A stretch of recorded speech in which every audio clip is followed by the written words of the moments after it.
in one of my take no prisoners mood today. That means I'm going to be very, very ruthless and sarcastic about what I'm going to speak about. Do you know what fictional character James Gunn is starting to remind me of? Sheldon Cooper from The Big Bang Theory. Have you ever seen it before? There, it's Sheldon. Let him have his own way.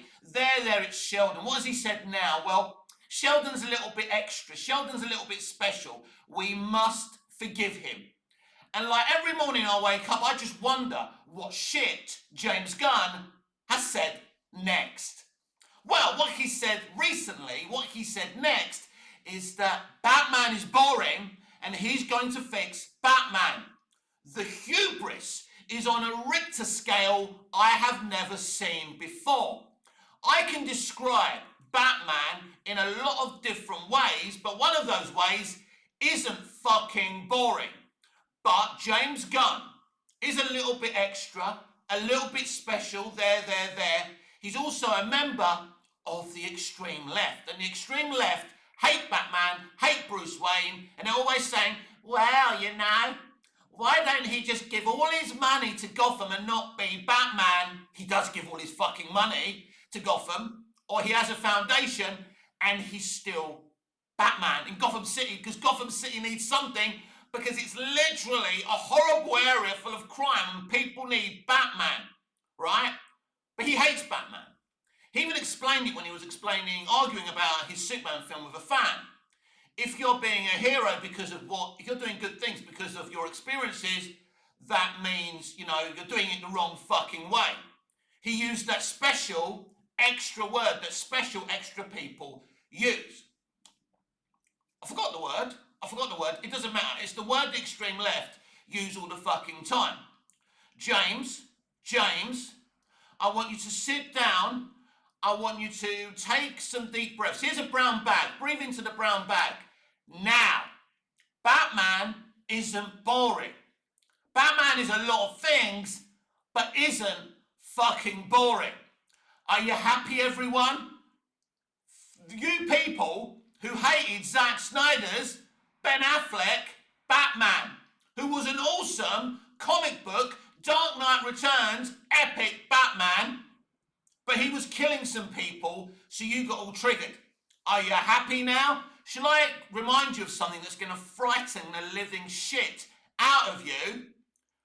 James Gunn is giving Matt Reeves, and has given Matt Reeves, notes on the Batman 2, because that's his job. He's the co-CEO of DC Studios. Everything goes through him. So a man who claims that Batman is fucking boring is giving a goated writer-director notes about how to write and make a Batman movie sequel. That should frighten the living shit out of you. It certainly frightens the living shit out of me. We saw the results of his hubris with his Superman movie. I don't think he realises that the blocking and shooting and VFX for Superman are goddamn awful. I don't think he realises through his own fucking hubris, because as I say, the Richter scale of his hubris is up fucking here, that he shot Superman flying ugly. There's that third act when he's fighting all those things and it's all very fast and they all crash to the floor. It's like watching a fucking Carry On superhero fucking movie. It is terrible.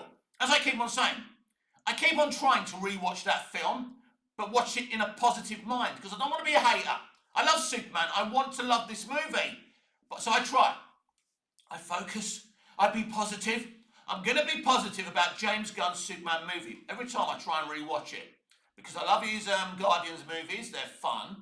Here's the truth, though. In the 80s, James Gunn wouldn't even get a job as a fucking runner or a gaffer or an assistant director. He's not even good enough to write and direct mainstream fucking movies. Yeah, Guardians is great. Just because you can draw some pictures, just because you know where everything goes on a set, just because you know how the lighting works and how the cameras work and where everyone needs to fucking stand, it doesn't mean you should be a fucking writer-director on mainstream movies and television. But it looks like that's the only parameters average writer-directors like James Gunn need these days. It's the old adage that anyone can cook. Not anyone should be able to make movies, but they do. I mean, Quentin Tarantino believes that anyone can cook, anyone can make a movie. Well, I went on sets as a small boy, but I still don't fucking know where everything goes. If you let me loose on a fucking set, I wouldn't know where to start. But if I did like a few weeks, a few months in the industry and learn from all the wonderful people who work on a set, I could learn very quickly and I could motivate the actors to deliver me the performances I needed from them. But I'm a guy who listens, so I'd actually listen to feedback as well. I can promise you James Gunn doesn't listen to fucking feedback. The only voice he hears is his own. But when a man looks at you seriously and says, when a modern day writer-director looks at you seriously and says, Batman is boring, I can make him better. I can make him more interesting to you. So let's go back. Is Batman 66 boring? No. Is Batman 89 boring? No. Is Batman Returns boring? No. Batman Forever and Batman and Robin, say what you want about those movies, but are they boring? No, they're fucking not. At least they're entertainment. They're entertaining, right? Of course they are. They may be not the best movies, but they're entertaining. I love Batman Returns and I love Batman 89. Are Nolan's is Nolan's Dark Knight trilogy boring? Now we know on his Facebook, people found that he was slaughtering, I think, the Dark Knight and the Burtonverse, two of the most goated movie versions of Batman. Now he says he was hacked. I don't fucking believe you, James. I tried to give you the benefit of the doubt at first, but I'm not giving you any more benefits of the doubt any fucking more, James. Because when someone says Batman is boring, they need an inter-fucking-vention. You know, his wife, his friends need to go around his house and say, right, James, we need to help you because you think Batman is boring. Batman has never been fucking boring, James. Please leave Batman a fucking alone. Right, on to our next DC subject. Right, here I have this kind of memorandum from Netflix. Apparently it's a memorandum from Netflix talking about their potential prospective acquisition of Warner Brothers Discovery. This is so fucking funny. This sums up the incompetence in our industry today, the clown companies running entertainment today. So this is from Netflix. Creating and protecting jobs. Netflix and Warner Brothers have, let's say this again. Netflix and Warner Brothers have complementary businesses, which is why we plan to continue operating them independently. Oh yeah, what a fucking good idea that is. Because Warner Brothers being operated independently has led to them thriving, hasn't it? We'll get into it. With the teams that currently run them, we'll also keep growing our long-term investment in original films and series and expanding US production capacity. Over the last 4 years, we've contributed over $125 billion to the US economy and hired more than, well, a lot of fucking people. Cast and crew members. Filming across all 50 states. With Warner Brothers, we'll be able to do even more. So, this is, listen everyone, right? This is about fucking antitrust. That's all it's about. They will tell you that 2 and 2 make 6 if it gets them through fucking antitrust. You can't believe a word Sarandos is fucking saying at the moment. It's a desperate moment. You know, he wants Warner Brothers Discovery. Let me explain to you what he's going to do to Warner Brothers Discovery. He's going to get on his knees. Have you ever gone down on a woman, right? And you tell her you're going to drain her, right? Well, I do, right? And I do, right? This is what he's going to do to Warner Brothers Discovery. He's going to drain them of all their good stuff, put it on his little streaming, and then allow Zaslav, Gunn, and Safran, and all those fucking clowns to run a skeleton of a studio while they get all the good stuff. But let's say that they're being honest about this, protecting jobs, keeping Warner Brothers Discovery as a separate entity, and not fucking firing anyone. So you're telling me that the very reason you had a bid accepted is because this company was run into the ground by its different department heads, apart from Warner Brothers Pictures, that's run by Adby and DeLuca, who have been doing an admirable fucking job, right? But everyone else, for years, not just Zaslav, the previous leaderships as well, have been running this fucking studio to the ground. The reason you had a bid accepted is because they've been running this studio into the ground and they brought the company to the brink of bankruptcy. So you want to keep the people who brought Warner Brothers Discovery, Warner Brothers Pictures to the brink of bankruptcy. You want to keep all those people in play. Why the fuck did you buy this company if you're just going to allow it to carry on as usual? It makes no fucking sense. If you're being genuine and honest about this, of course you're not, because you will say anything to get through fucking antitrust. They're going to get through antitrust, right? They're going to buy this company. As I've said many weeks ago, there were no good options here. My wish would be for Warner Brothers Pictures to be run independently, Warner Brothers TV to be run independently by competent owners and people. But that was never going to happen. They've had chance after chance to be bought by competent people and be run by competent people, and it hasn't worked out. That dream has been fucking vanquished.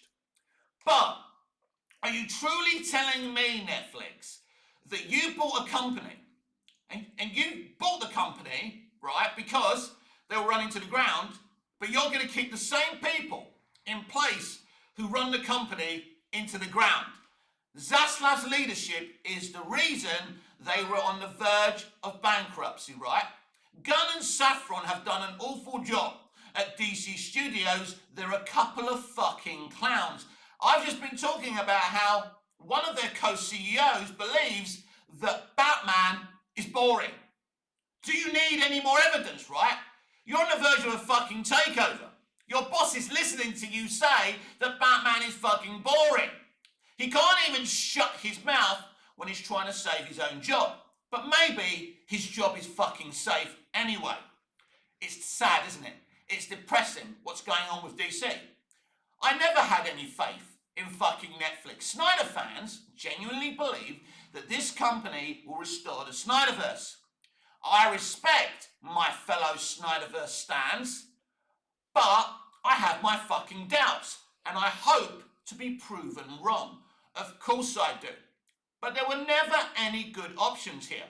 Because if they're serious about keeping these fucking people in play, keeping it as a separate entity, the reason they may want to keep it as a separate entity because Sarandos and his people don't have a clue how to run a company as huge as Warner Brothers Discovery. Netflix is worth a lot of money, but it's a much smaller company in its capacity, in its staffing, and the way it's run. It's just a streaming service. That's all it is. Warner Brothers Discovery is a media company with a studio. It owns different studios like New Line Cinema. It's a huge entity. So they need Zaslav.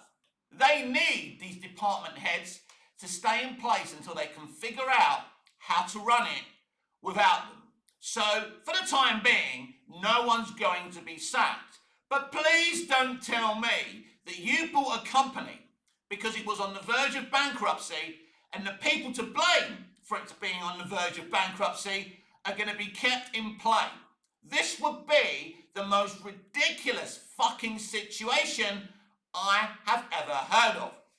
And finally today, let's talk about one of my heroes in the industry, Michael Rosenbaum. Let's be clear, just because you're one of my heroes doesn't make you perfect, doesn't make you the bestest person ever, and I can criticize you when I have to. But I love Michael Rosenbaum's performance as Lex Luthor in 7 seasons of Smallville. So he does, with Tom Welling, who played Clark Kent for a decade in Smallville, they do these podcasts for Smallville. They review each episode. So they got to Michael's final episode, Arctic. Now, let's be absolutely clear about season 7 of Smallville. It started one way, they had a plan, they had a vision, and then there was the Writers Guild of America strike, I think back in whenever it was, I can't remember. But it fucked up every season of TV, and it fucked up movie productions as well. So anyway, they came back, and everything they started was down the fucking toilet. They had a great character called Grant Gabriel that they got rid of because of the strikes. And then they had contractual issues with actors. Michael Rosenbaum wanted no money. Sorry, let me say that again. Of course, Michael Rosenbaum didn't want no money. Michael Rosenbaum wanted more money. And Warner Brothers TV said, no, fuck off. So he quit.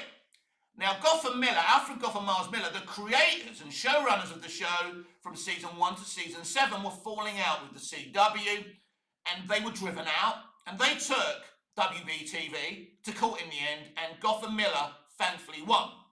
But without their leadership, things were going down the pan. Anyway, so season 7 had all these problems. John Glover was leaving, Michael Rosenbaum was leaving, Christine Kruk was leaving.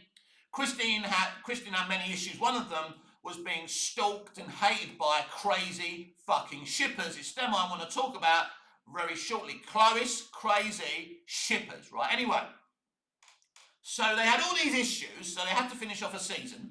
So it's a bit of an unbalanced season. That's why people call it a shit season. But there's a lot of good episodes in season 7 at the end of the day. And what they did is they had to put together this Veritas arc to explain Lex and Lionel's arc. And, had this thing about the Traveller. Clark Kent is the Traveller, and he's this mystical figure that they're all after. And, Lionel kills all these people, these members of Veritas. It's an excellent arc. So anyway, Tom and Michael were reviewing Arctic. And Michael goes, listen, Lionel Luthor's dead. My arc's finished. Maybe it would have been good to finish the show here. So everyone online on the YouTube comments on X is slaughtering poor Michael for saying this. Of course, you can't finish a pre-Superman story with the Fortress of Solitude crumbling and Clark Kent and Lex Luthor, being in the catastrophe. You can't finish a pre-Superman story like that. That's not what we were promised, right? So you would have to come back at least for an 8th and final season. They came back for another 3 seasons, but Michael didn't come back, Glover didn't come back, Kruk didn't come back, the creators Goffin Miller didn't come back, and even Tom nearly never came back after his contract was up. During season 8, they were negotiating his contract again, and they even said publicly, the new showrunners who were writing the show since season 2, if he left, the show would have to be called something else. It'd have to be something else. Insane that you're thinking of running a show without the guy playing Clark Kent. But the CW at that time were a rating-starved network, and Smallville was the only thing keeping them going. So anyway, we know the final 3 seasons of Smallville is very Clois-centric. If you don't know what Clois is, it's a shipper group. People obsessed with the relationship between Clark Kent and Lois Lane. I grew up with that relationship. I love that relationship, but I'm not a fucking crazy shipper. They were attacking the showrunners every week. Where's my Clois moment? Fucking nuts. So basically, this mafia, Clois, were running the show from seasons 8 to 10. I'm looking forward to Rosenbaum destroying the final 3 seasons of Smallville on his podcast. Tom was part of it. It'll be interesting what Tom thinks of those final 3 seasons. Very, very interesting. The final 3 seasons have a lot of good things about it. But it gets to a point of a TV franchise and a movie franchise where you're draining it for the money. For the money and nothing else. Every show has a peak normally of about 3 seasons, 3 to 5 seasons. Smallville peaked at season 3. When Alan Miles stopped writing it, the creators, the showrunners stopped writing it, the quality went down. I loved the entire run, but the quality went down. It became more lighter. It became more funnier. It then became darker in season 5 when Jonathan Kent died. They killed him off too early. Should have been killed off in the final season. Makes more fucking sense. But anyway, it is what it is. So it was never as good in my mind from the way it was in the first 3 seasons. The first 3 seasons of Smallville had charm. It had innocence, but the storytelling was absolutely fantastic.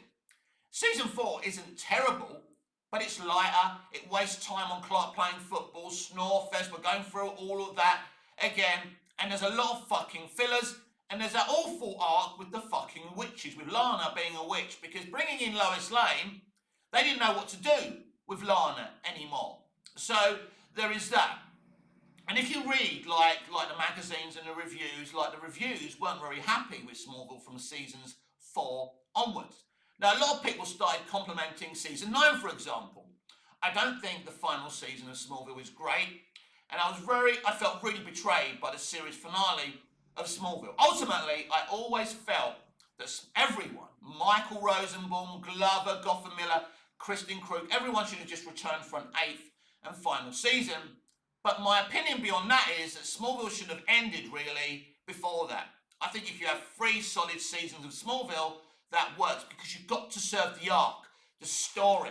But we are in an entertainment industry, and when something's popular and successful, they're going to milk the fuck out of it. And this is what went wrong with Smallville at the end of the day. But these shippers are losing their shit with Michael Rosenbaum. Well, buckle up, boys and girls, because he's about to review the final 3 seasons of Smallville, and you're not going to like what you hear.